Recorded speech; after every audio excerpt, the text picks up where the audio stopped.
Well, hi guys, Mark here. Welcome along today to a review on a 2019 BMW F750Gs. Stay tuned and I'll give you my thoughts on it.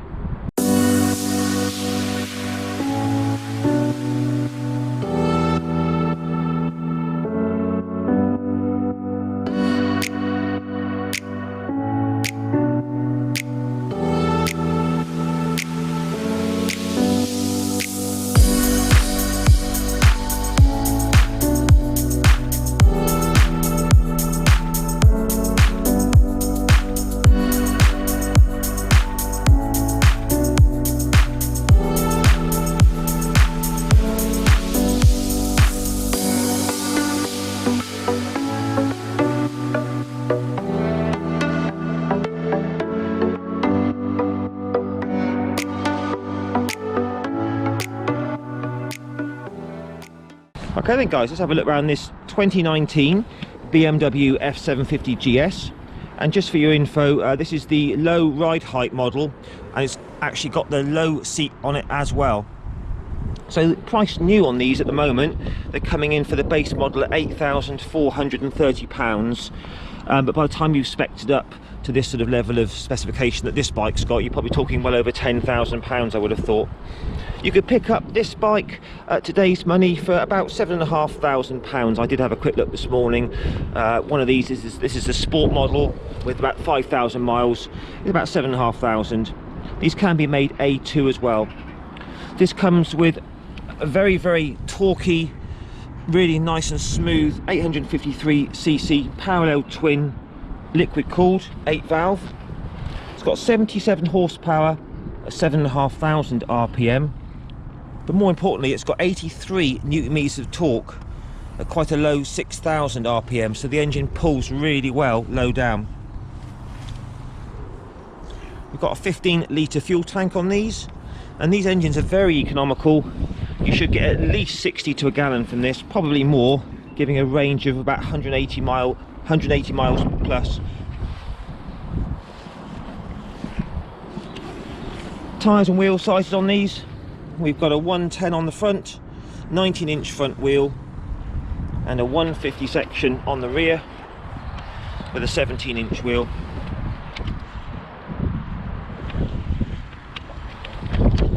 So seat height on these, there's quite a lot of different seat heights and different seats available. I'll put a quick picture up for you now. So the standard seat height for the standard model is 815 millimeters. This being the low model with the low seat height is a lot less than that. Just have a look at me on the bike as a comparison for you. I'm 5'7" with a 30-inch inside leg, and you can just see how I fit the bike, and I'm 75 kilos as well.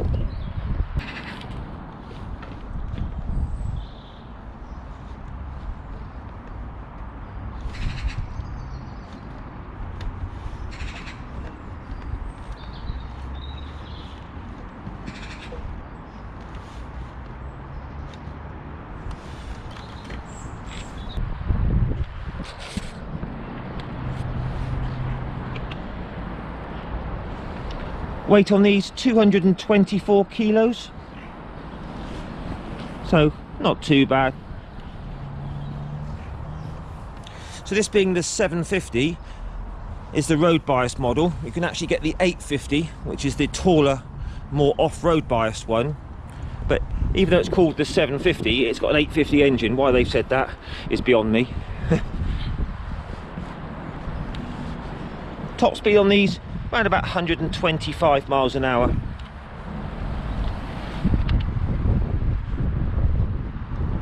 So the good thing with one of these is that, you know, it offers big GS thrills without the big high 1250 price tag. These have very good reliability ratings from owners. So as standard, these come with a very, very low token gesture screen. It doesn't really do much. This has been changed out for a power bronze. Obviously it's, you know, down to you what fits you best. You may have to experiment a bit what works for you. So this has lots of extra equipment. This is the sport model. Got ride-by-wire throttle, which is very smooth, snatch free. It's got perfect low speed manners. This sport model comes with 3 extra riding modes. You've got sort of dynamic and enduro. It's got cornering ABS, traction control. We've got quick shifter and a blipper. Heated grips. LEDs all round on this. This has got the lovely TFT on it as well. I mean, this is one of the nicest TFTs you can get, in my opinion. You can almost do the whole review just on the TFT, really, and all the menu settings.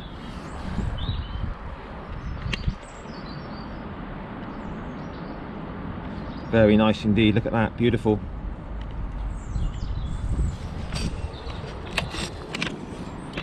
So you can also get a semi-active rear suspension option. This one doesn't have that. 10,000 kilometre or 6,000 mile service intervals on these, so all good in that respect. And if you were to buy one new now, they come in a very nice blue, white or black colour options. There we are, guys, let's do the test ride. Okay, BMW F750Gs. Right, so quite easy to swing a leg over because this is the low ride height model and the low seat. And if you see in the cutscene, I'm 5'7" tall. I can really easily get my feet flat down to the ground, and my knees are really bent as well. So if you're shorter than me, say you were 5'5", 5'4", and you want to ride a sort of mid-size adventure bike, this is going to fit you most definitely. If you're taller than me, say you're sort of 5'9", 5'10", 6 foot plus, you're going to definitely want the normal ride height and the standard seat, or even the 850 model. So just look through the controls here. We have a cable clutch with span adjustment, that's nice. You have your headlight flasher, cruise control, your typical BMW menu scroll wheel, menu, ABS button, indicators and horn. Nice, we've got hand guards as well. Over here we have your SOS button. Don't think that's standard, that's with the sport model. Heated grips, your mode button for your different riding modes, engine start stop. We have Brembo brakes on the front, span adjustable front brake lever, ride-by-wire throttle. So absolutely lovely TFT, one of the best in the business. Very clear, very bright, with loads of information. I say a bit too much to go into today, but you know, that's a whole thing all on its own. But anyway, really nice TFT. Can't fault that at all. I say this is an aftermarket screen. The standard screen is right down low there. So that's it. Let's start it up. So parallel twin, 853cc. Sounds very nice, very throaty, and away we go. So very light clutch, nice and smooth. The take is about midway on the travel, so that's good. Hey, we're just out on the open road now. So the most impressive thing about this is its engine.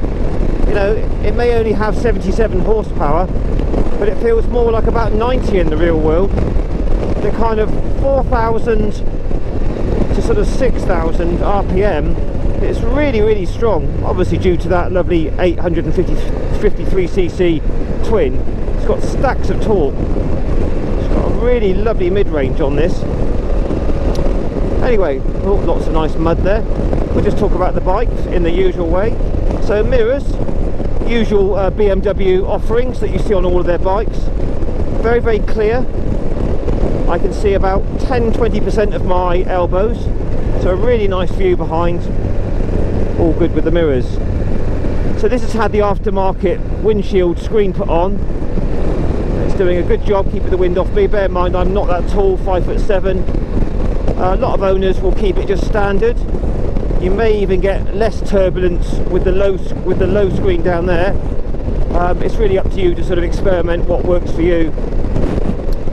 But all in all, for me, that screen's fine. Absolutely best in the business TFT. Really nice. So this has got a blipper as well as a quick shifter. So we're just in 4th gear at the moment, winding it open. So quick shifter works really nicely. It does like to be used in the higher gears with a bit of throttle, if you use it in the lower gears, it can be a bit jerky, especially on these sort of twins. Just try the auto blip for a second. Yeah, that all works nicely. So the quick shift is obviously an optional accessory. Right, we'll just try the brakes out. Nothing behind. Full front brakes. Oh, they're strong. Cool. Very good. So second gear, winding it open. So as you can see, it really has a strong mid-range. Really goes, it goes quickly without over revving it. You know, the kind of sweet spot on this is 4 to sort of 6. Very nice. So we're just cruising along now, top gear, 60, about 3,500 revs. Loads of overtaking power as well. And at these sort of revs, it's very, very smooth. You wouldn't think it's a twin, to be honest. Maybe at very low revs, you can feel that it's a twin, a little bit lumpy low down. But generally at this sort of speed and revs, it's very, very smooth. Back brake, yeah, it's got a good bit of bite there. So got the heated grips on today, even though it's 10 degrees. We're still kind of in winter here in the UK.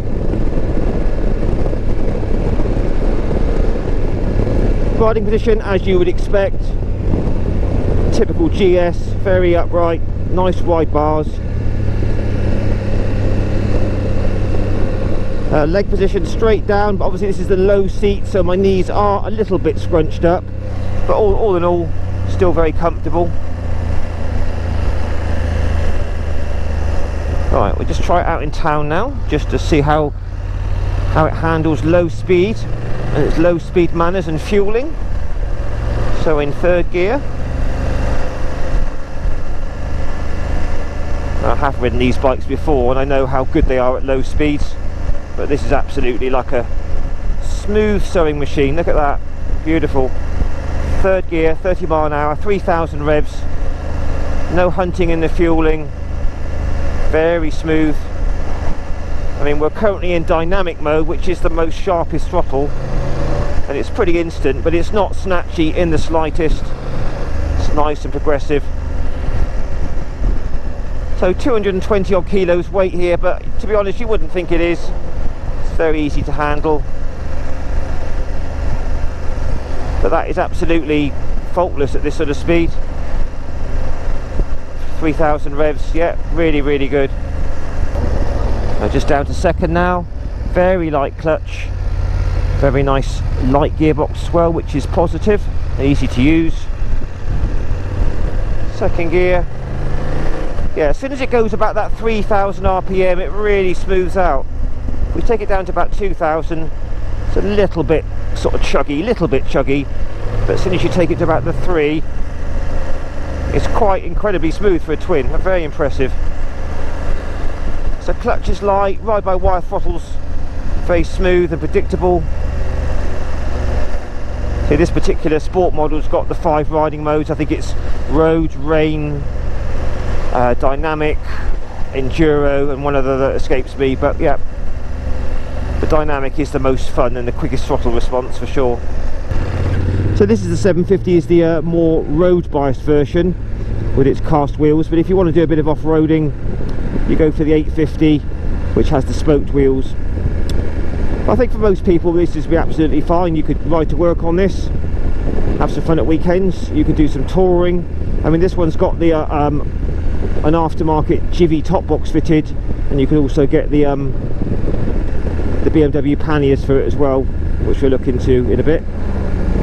But no, perfect manners around town, guys, very good. Feels very, very light just to throw around. Thank you for... So second gear, just opening it up a little bit, into third.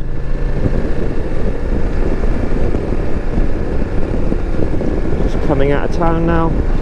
Winding it open. Oh, that mid-range is lovely. Quick shifter works really nicely.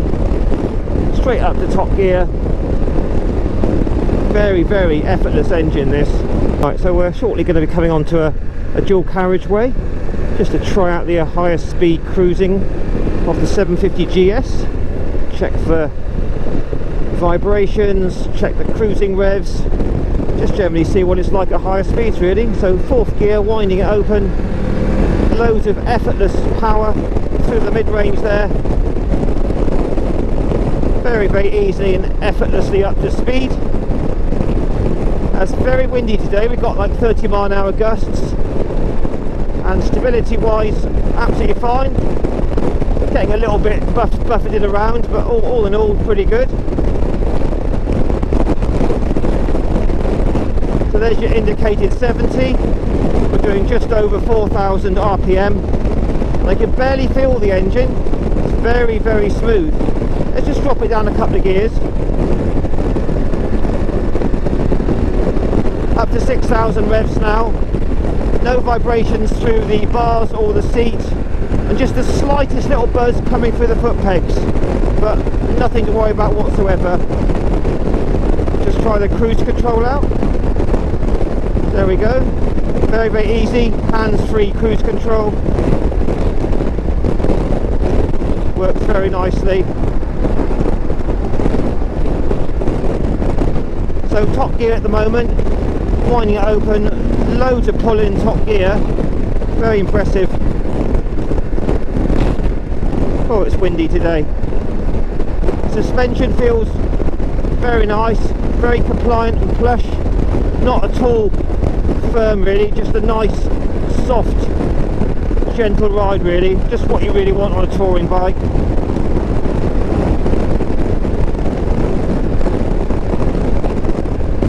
All the indicators, all the switch gear, very easy to find.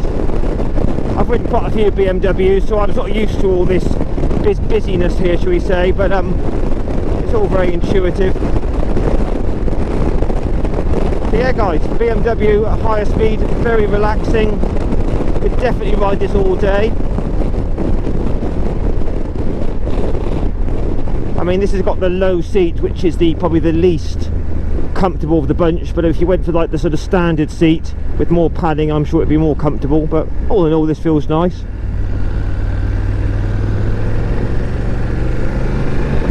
So good 5 stars there guys to the GS on the dual carriageways for higher speed. It's definitely not an engine that you need to rev, so if you want to do long distance this would be a great choice, I would say.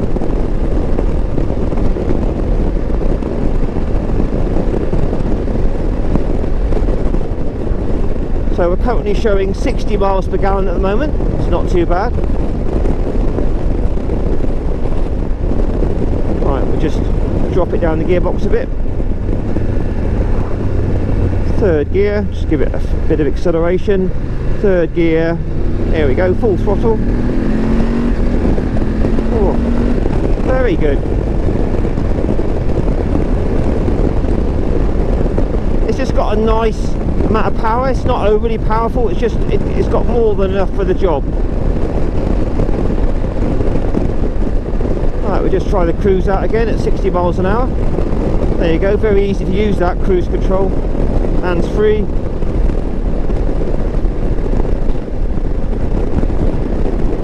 So the suspension, this is particularly bumpy, this bit down here. Yeah, it's definitely on the soft side, I would say, but not wallowy, or you know, it doesn't sort of pogo over the bumps. It feels very balanced and composed. It's just a nice relaxed soft ride really. Around the corners, Michelin tyres feel good.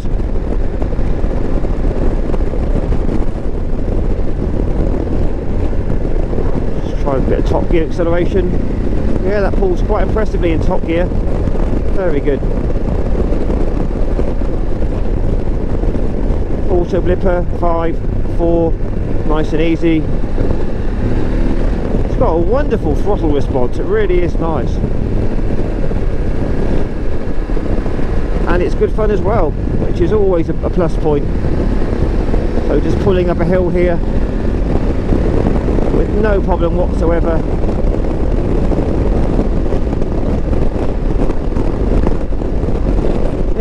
is a really nice bike. I have ridden one before, and yeah, it's just a good do-it-all bike. You know, it offers pretty much all the capabilities of the bigger GS's, but you know, a lot less money.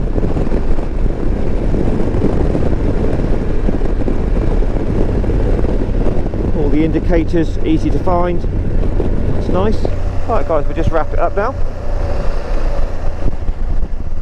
Yeah, those brakes have got a really good bit of bite to them.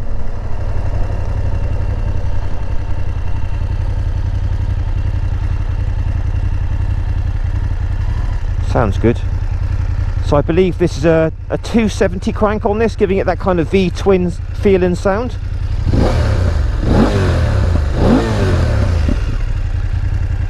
Right, just see what it's like into first and neutral. First, neutral, easy. Right, we'll just let it run, just so you can see the lights. It's on high beam.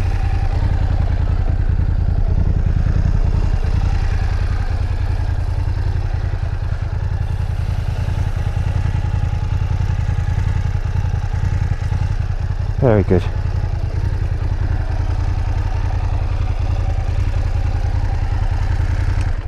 Yeah, I do enjoy these bikes. They're very nice to ride. Alright then guys, just have a little walk round, shall we? Starting at the front.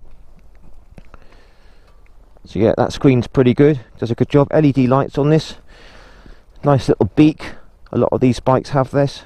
So non-adjustable forks by the look of it, but very good damping. No problems there at all. Good strong Brembo brakes. Like them a lot. These are Michelin Anarchy tyres, and they grip well.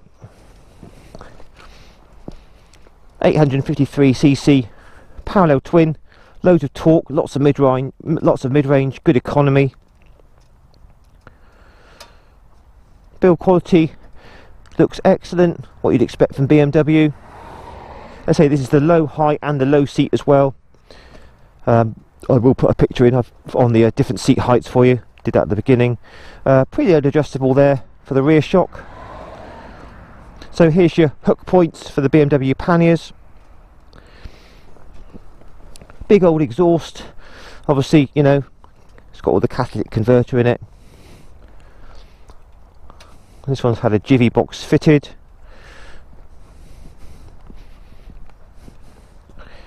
We'll just see what it's like to push around off the side stand. Yeah, it's about a moderate sort of effort to lift off the side stand. You know, it's quite a weighty bike, 200 or 220 odd kilos. Not a bad turning circle, but if you had to turn it around in your garage, not too bad.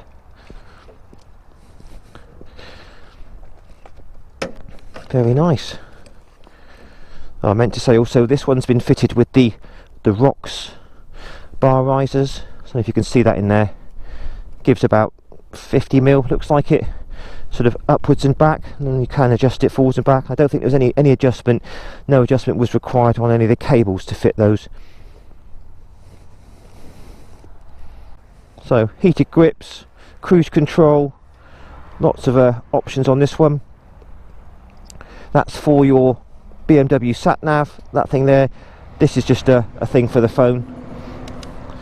You've got SOS button there, heated grips mode button. 6,000 mile service intervals. There's your quick shifter, works very well. But yeah, all in all, a very good bike. No centre stand, I think, on these. That's a shame. So guys, what's your thoughts on the BMW F750Gs?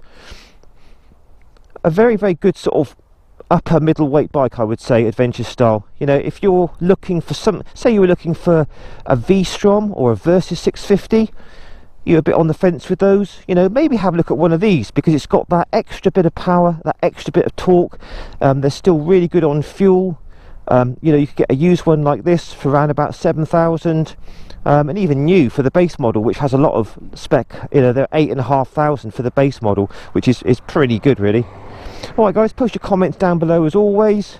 Like, share and subscribe to my channel, and I'll catch you again in another week or so. Alright guys, ride safe, all the best, and bye bye for now.